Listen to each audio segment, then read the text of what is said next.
حسن بن علی پیدا ہوئے، علی بن ابی طالب پیدا ہوئے، محمد بن عبداللہ پیدا ہوئے صلی اللہ علیہ وسلم۔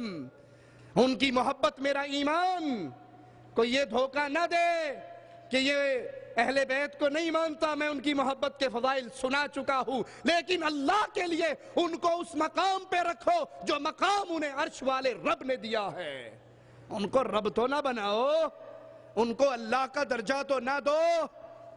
وَهُمْ يُخْلَقُونَ، یہ خود پیدا ہوئے ہیں۔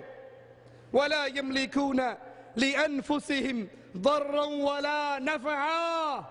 تم کہتے ہو حسین ٹیکری پہ آکے اس زبیر نے روکا، عبداللہ ابن عباس نے روکا۔ یہ صحابہ کیوں روک رہے تھے؟ وہ نہیں جانتے تھے کہ حسین مشکل کشا ہے؟ جب قرآن و حدیث کی کوئی دلیل نہیں رہتی تو پھر کہتے جی ہوئے جو وہابی تسی مرنا تے ہے کوئی نہیں۔ یہ دیکھو، یہ کہتے ہیں کہ گولی قبض کشا ہو سکتی ہے، مانتے ہو؟ کہ جی بالکل، دکان پہ جاتے ہیں، میڈیکل سٹور پہ جاتے ہیں، گولی دے دو، وہ پوچھتا ہے کون سی؟ کہا جو قبض کشا ہے۔ کہا جب گولی، اتنی چھوٹی سی گولی قبض کشا ہو سکتی ہے، حسین مشکل کشا کیوں نہیں ہو سکتے؟ نیچے بیٹھے ہوئے نعرہ حیدری، لا حول ولا قوت الا باللہ، انا للہ و انا الیہ راجعون۔ قرآن کا وعدہ، یہ اپنے جان کے لیے نہ نقصان کے مالک ہیں نہ نفع کے مالک ہیں۔ وَلَا يَمْلِكُونَ مَوْتًا وَلَا حَيَاةً وَلَا نُشُورًا۔ تم تو کہتے ہو کہ حسین کے گھوڑے نے ذوالجناح نے محمد علی جناح کی دادی کو بیٹا دیا، اور قرآن کہتا ہے نہ یہ موت کے مالک، نہ یہ زندگی کے مالک، نہ یہ دوبارہ اٹھائے جانے کے مالک، ان میں کوئی اختیار نہیں ہے۔ سارے اختیار عرش والے اللہ کے پاس ہے، یہ اللہ کے بندے ہیں۔ قرآن حکیم کے ایک اور مقام پہ غور کرنا، قُلِ ادْعُوا الَّذِينَ زَعَمْتُم مِّن دُونِ اللَّهِ لَا يَمْلِكُونَ مِثْقَالَ ذَرَّةٍ فِي السَّمَاوَاتِ وَلَا فِي الْأَرْضِ۔ تم نے جن کو گمان کر لیا ہے من دون اللہ، اللہ کے علاوہ جن کو مصیبت دور کرنے والا، مشکل کشائی کرنے والا، حاجت روائی کرنے والا، بگڑی بنانے والا، جن کے گھوڑوں کے بارے میں عقیدے ہیں کہ محرم میں اس کے کان میں بات کرو، اگلے محرم سے پہلے گود ہری۔ ایڈا سوکھا ہوندہ گود ہری کرنا تے پیچھے کوئی بچدا بغیر اولاد تو؟ یہ جتنے ہسپتال کھولے ہوئے ہیں، سارے میڈیکل سٹور ہسپتال بند کر کے ہر ہسپتال میں حسین کا گھوڑا کھڑا کر دو، جنو جنو اولاد نہیں ہوندی اے دے کانچ جا کے دسے۔ لا حول ولا قوت الا باللہ، انا للہ و انا الیہ راجعون۔ مالک فرماتے ہیں تم نے جس کو اللہ کے علاوہ اپنا مشکل کشا و حاجت روا سمجھا، لا یملکون مثقال ذرہ، وہ آسمان اور زمین میں ایک ذرے کے بھی مالک نہیں ہیں۔ وہ اللہ کے لیے رب کے کلام کو سنو۔ اہل حدیث کا یہ بیٹا تم سے کچھ نہیں مانگتا سوائے اس بات کے کہ رب کے کلام کو تو سن لو۔ اگر رب پر ایمان ہے، رب کے قرآن کو تو چھاتی سے لگا لو، غلاف میں لپیٹے ہوئے، خوشبوئیں لگا کر روشن دان میں اونچی جگہ پہ جو قرآن اپنے گھروں کمروں میں رکھا ہے، رب کا واسطہ ہے، اس کو اتارو، غلاف سے نکالو، اس کو کھولو، اس کے ترجمے پہ غور کرو۔ قرآن آوازیں دے رہا ہے، مثقال ذرہ، کائنات میں، زمین میں، آسمان میں ایک ذرے کا بھی کوئی مالک نہیں ہے، ذرے کا مالک بھی عرش والا اللہ ہے۔ وَمَا لَهُمْ فِيهِمَا مِنْ شِرْكٍ، زمین و آسمان کے بنانے میں بھی کوئی اللہ کا شریک، وَمَا لَهُ مِنْهُمْ مِنْ ظَهِيرٍ، اور ان میں سے کوئی بھی اللہ کا مددگار نہیں ہے۔ دربار پہ حسین ٹیکری کے دربار پہ آنے والے پھول چڑھاتے ہیں اور کہتے ہیں ہم پھول چڑھا کر پھول کی طرح ہلکے ہو گئے۔ کیوں؟ کیونکہ ہمارے اوپر جتنی بھاری بھرکم مصیبتیں تھی وہ ساری مصیبتیں پھولوں کی طرح ہلکی ہو گئی۔ مزار پر پھول چڑھانے والے یہاں آ کر پھولے نہیں سماتے، وہ مانتے ہیں کہ ان کی بھاری بھرکم مصیبتیں اب پھولوں کی طرح ہلکی ہو جائیں گی۔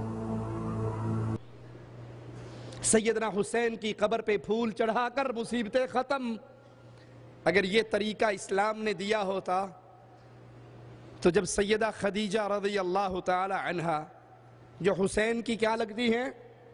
نانی، فاطمہ کی ماما، میرے نبی کی پہلی زوجہ، وہ عظیم ہستی، آسمان سے جبرائیل اترتا ہے، خدیجہ کھانا لے کر میرے نبی کے لیے غار میں جا رہی ہیں، ابھی غار میں نہیں پہنچتی، جبرائیل پہلے پہنچ جاتا ہے اور آ کر کہتا ہے یا رسول اللہ صلی اللہ علیہ وسلم، یہ خدیجہ آ رہی ہے، اس خدیجہ کو اس کے رب کا سلام کہہ دینا اور اس کو کہہ دینا رب نے تیرے لیے جنت میں موتی کا محل بنا دیا ہے. جب یہ سیدہ خدیجہ فوت ہوئی تھی، اللہ کا واسطہ دیتا ہوں، نبی نے مصیبت زدوں کو کہا تھا خدیجہ کی قبر پہ پھول چڑھا دو، ساری مصیبتیں ختم، حسین کی نانی ہے. کیا سیدہ خدیجہ کی قبر پہ پھول چڑھے؟ سید الشہداء امیر حمزہ کی قبر پہ پھول چڑھے؟ اللہ کا واسطہ، اللہ کے لیے اپنی عقلوں کو استعمال کرو. اگر یہ اس لیے پھول چڑھائے جاتے ہیں درباروں پہ کہ بابا جی راضی ہو کر ہم پہ رحم کریں گے، اگر مقصد اس مرے ہوئے کو، اس قبر میں دفن ہونے والے کو راضی کرنا ہے تو یہ اللہ کی عبادت میں اس کو شریک بنانا ہے. پھر کبھی نہ اس واقعے کو بھولنا.